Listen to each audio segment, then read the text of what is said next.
ドジャース、大谷翔平選手について、かつてのチームメイトが改めてその魅力を語りました。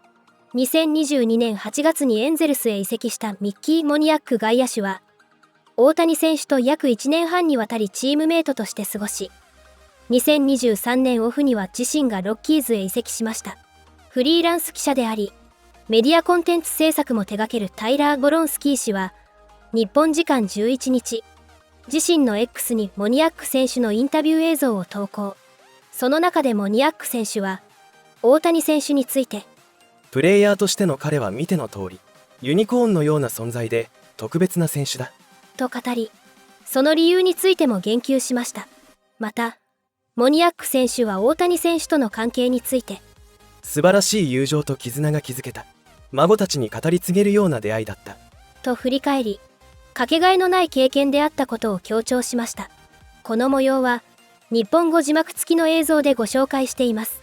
Colorado Rockies outfielder Mickey Moniak. I want to ask first, you just made the effort right there to really sign for all the fans there. You kind of went all the way up the railing there. Why is that important for you to do so before the games? Yeah, I mean, I was one of those fans at one point in time in my life, and I think when it comes to the game of baseball, the fans are kind of what makes it go. If there's no fans, we're not out here playing, taking care of our families. So I think, it's good to always give back, and then also, at the end of the day, I'm a human being, and so are all of us, and I was raised to never think you're better than anybody. Always treat people like you want to be treated, and I try to continue that even in baseball. I love that. First year for you with the Rockies. A lot of people have talked about the record. How are you mentally navigating through this season so far and all the challenges it's presented? It's definitely been a first. As far as the record shows, but. I'm grateful to be playing. I think at the end of the day, waking up, to be able to be in the situation I'm in, to be able to play the game that I love for a living, no matter what the record says, I think that's something to be happy about. Obviously, we're not where we want to be. The competitive side of me wants to figure out, what I need to do to make sure that, this thing trajects upward as we go forward, towards the next 4 months of the season. And I think that's all you can do at the end of the day, making sure, I'm taking care of what I can control. And, I know my teammates in there are doing the same. So we just had the Dodgers here a couple weeks ago, so we had the Shohei madness and everything that comes with that. You're obviously teammates with him in LA. What's one thing that stood out to you, him as a player, being his teammate, and then obviously him as a person? As a player, what you see is what you get. He's a unicorn. He's special.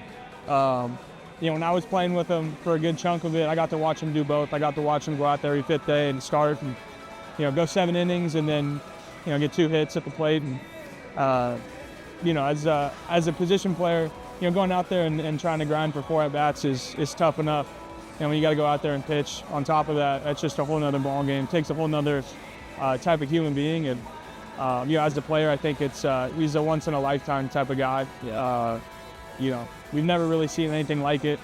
Will we ever see anything like it in the future? I hope so, but I think not in our lifetime, maybe. Yeah, I don't know. I don't know about that. I think we just gotta enjoy it while we can.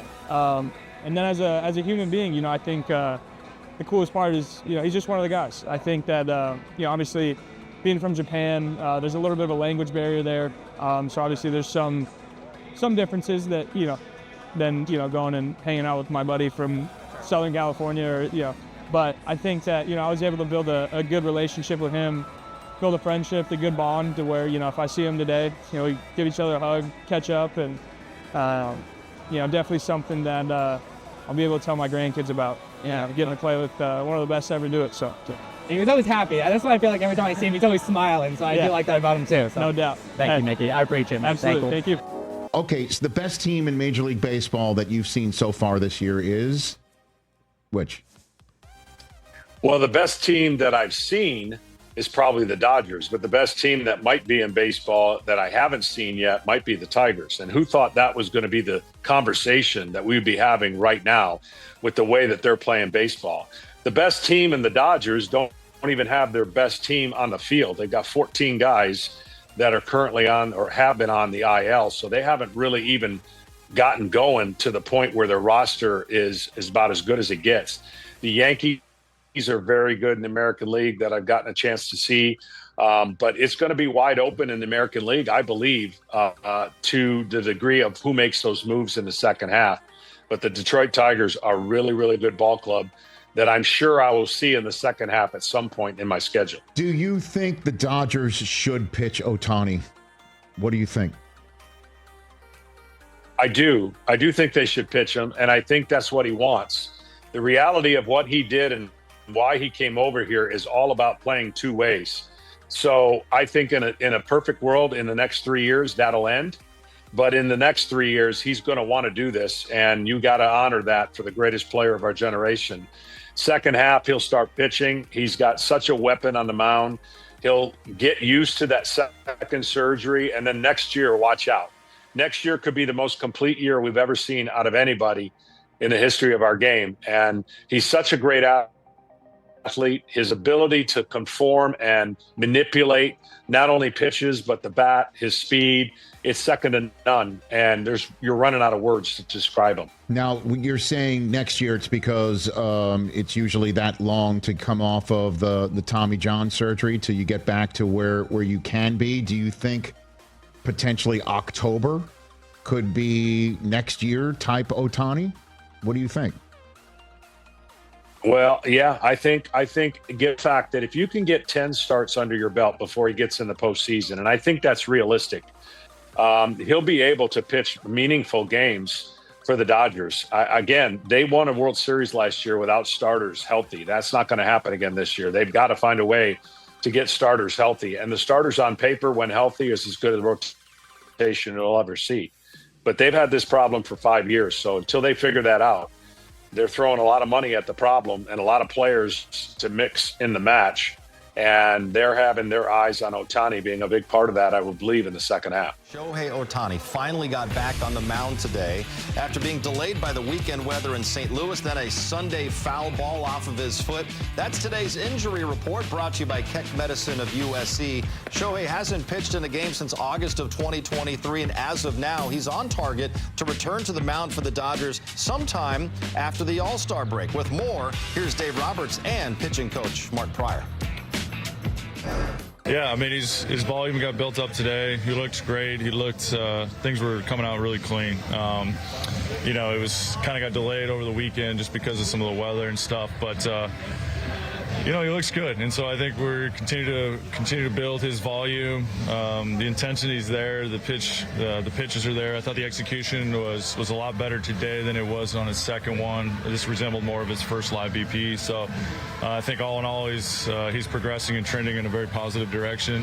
I think it's close. You know, I don't even think we would see the version that we would, you know, that everybody expects until he's in a real game, probably for 3 or 4. You know, I think that's still probably a kind of a TBD.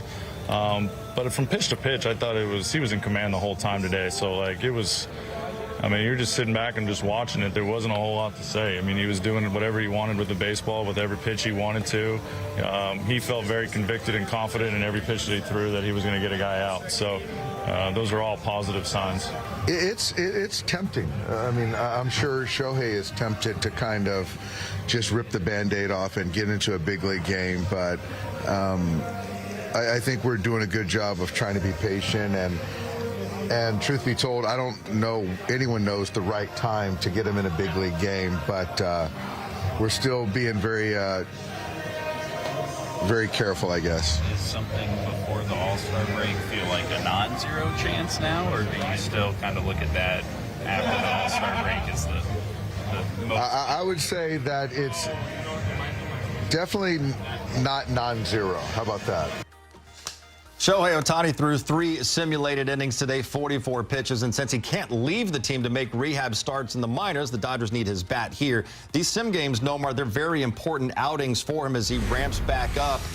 It sounds like Dave Roberts saying things are going well and not ruling out a return actually before the All-Star break. Well, it was a double negative, I think, so I don't know then if you add that. Which is a positive. Which is a positive, which means you are ruled. So anyway, it depends on how you want to interpret it. But nonetheless, he is going in the right direction instead of trying to figure that out. The one thing we do know, that these are all good signs right here. And going out there, you're right. These simulated games are really important. for him, make sure he feels good. Mark Pryor was also talking about how good he looks in the command and everything that he does on the mound. So hopefully it continues, and we'll see. It is one of those where if we don't get to see him on the mound, before the All-Star break, it doesn't matter because we get to watch him every day at the plate. The All-Star break, it's what, 5 weeks away or so? So 44 pitches in that sim game, maybe 55, 60 his next outing. So he's starting to really ramp up. But the most important thing is if he does make a start for the All-Star game, great. If not, that's okay too. It's all about making sure he's ready to go and have that build-up towards the postseason. And of course, Shohei will be leading off for the Dodgers tonight. The first challenge right out of the gate for Dylan Cease. These two last met in last year's NLDS. We're going to go to the K-Zone, the at-bat that changed the momentum in Game 1, Jerry. Shohei's first ever postseason game. Yeah, again, you're going to see the first at-bat here against Dylan Cease. And Dylan Cease, we talked about having that high explosive fastball. When he gets the first pitch, breaking ball up in the zone, Shohei hollers at it. How about that fastball right back, 0-2, advantage Cease. Now Shohei goes to battling. Does a really good job of making sure he lays off those pitches in the dirt, trying to get something he can handle. And once again, Shohei Ohtani, understand he's got light tower power, tries to exploit it, but doesn't get on top of that high fastball with 2 strikes at 99 miles an hour. Remember that. Remember that high fastball, because Cease will go back to it in his second at-bat. Here, a breaking ball. Once again, first pitch. He takes it this time. Now you got 2-0 count at-bat in his favor. Has a nasty cutter, 2-1. Yes, he's barking, but this ball does not cut. He finally gets that pitch up in the zone. The pitch he was looking at it, rocket over the right field wall, and this set the tone for the rest of the series. One more look at it on the high fastball, gets on top of that fastball, head down on contact, barrel to the baseball, great barrel release. This ball got out in a hurry. Exit velo, 111. I say 119 miles an hour. Ideal launch angle, 25 degrees. How did Shohei look to you today?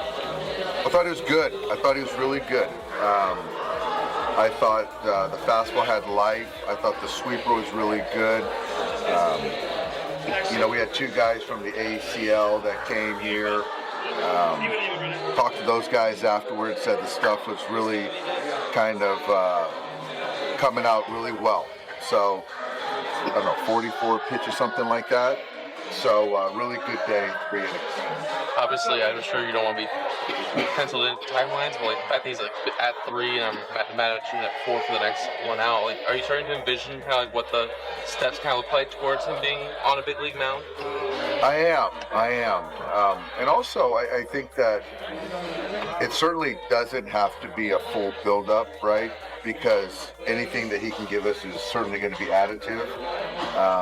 But I still stand by him and, Dr. Elatrosh and the training staff. They're going to drive this. So I'm just anxious for the next one. Shohei right now, how much of what he's doing is attacking kind of in competition mode versus working on refining certain things?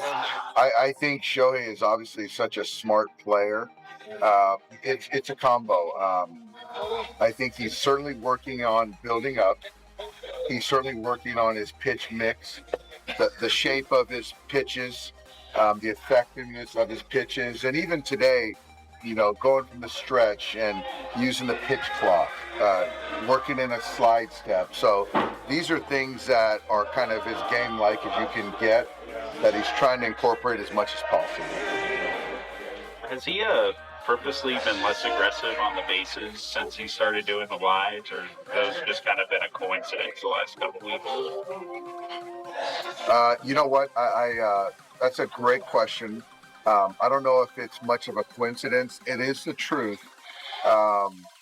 But I don't know if there's any correlation. Have there been other things you've noticed or seen that he's had to change since he started doing the lives, or is it just he's just kind of managing more stuff on a daily or weekly basis now? I haven't. I think he's doing a great job of managing it. I don't know how much has changed outside of the intensity the last couple lives. So I just don't know how much has been different though. Will his next live be approximately a week from now? You're staying on that same kind of schedule? Yeah, I think so, but I think it's fair to look at a potential night game, right? So I'm not sure the schedule looking out, 5, 6, 7 days. But I think that's a fair starting point. And kind of the 6 to 8 days is kind of where we're at, I think. Gotta ask you about Shohei Ohtani. I'm always asked, I get some time in the clubhouse, time on the field, like, what's he really like? When you're asked that question, what's Shohei Ohtani like as a teammate? Kind of what's he like when no one's around? I mean, how would you kind of describe him? Here he comes right here. He's awesome. He's a lot of fun. He loves to joke around. He likes to play little pranks on everybody, and he's always smiling and laughing, having a good time. And the best way that I describe him to everybody is like when you were like 10, 11 years old, there was always that guy you played with that you swore was like 16. He was just so much better than everybody. That's how he feels. He's just a little kid that's just better than everybody else out there. And he has so much fun with everything that he does. And our meetings, the plane flights, the bus rides. He's always just cracking jokes, and it's fun to be around a guy like that. To be such a global superstar and to realize just how humble he is and how lighthearted he is, and just how much fun he loves to have everybody. Yeah, I think for me it's like you see he's the only guy that says hello to the umpire every inning, right? Every time he has an at bat. But then also you saw the what he did when you guys hit the home run against the Diamondbacks with Gurriel. I mean, was that a little troll job? I mean, he's got that dog in him. I feel like it's almost the dog comes down those big moments. I have no idea on that one. That's I don't know that any of us have ever actually talked to him about it. My honest guess is he wasn't trying to troll him. He was just celebrating that moment at that time. There was a lot of talk about him not getting the job done with runners in scoring position at that moment. And so I think for him to come through with that big home run, it was kind of like, yes, I'm doing it, even though we all knew he was going to anyways. It's not like that was ever a question. So I don't think he was trying to troll him. Yeah, no, it was coincidence.